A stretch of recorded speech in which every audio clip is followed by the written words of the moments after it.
श्रोताओं को नमस्कार। आज सर्वप्रथम एक मैं कहानी का वर्णन प्रस्तुत करने जा रहा हूँ। कहानी इस प्रकार है कि नारद जी का मोह में पड़ना। नारद जी कैसे मोह में पड़ गए और किस प्रकार से भगवान विष्णु ने उनको मोह माया से हटाया है, इसी के संबंध में ये कहानी में वर्णन है। तो घूमते हुए नारद जी गंगा किनारे पहुँचे और वहाँ देखा कि बहुत रमणीक जगह है और उस रमणीक जगह में बैठकर पूजा हो सकती है। तो वहाँ पर बैठ कर के पूजा पाठ करने लगे और बगल में ही 400 कोस में एक नगरी थी। उस नगरी का राजा था शीलनिधि। शीलनिधि की एक कन्या थी जिसका नाम था विश्वमोहिनी।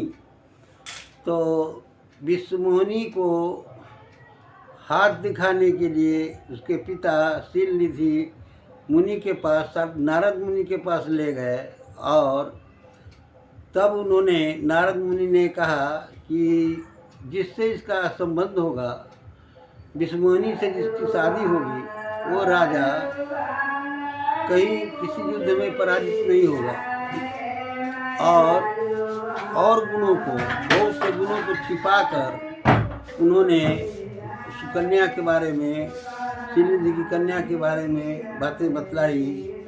और शीलनिधि को, विश्वमोहिनी को देखने के पश्चात उन्होंने तय किया कि बहुत ही विश्वमोहिनी रूपवती थी, काफ़ी सुंदरी थी और उसके पास काफ़ी गुण था, सर्वगुण संपन्न कन्या थी।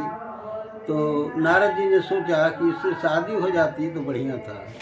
मोह में पड़ गए, फंस गए और जब मोह में फंस गए तो उन्होंने सोचा कि इसके लिए योग्य वर चाहिए और योग्य वर के लिए क्यों नहीं भगवान के पास जाकर उन्हीं का स्वरूप हम मांग कर लें।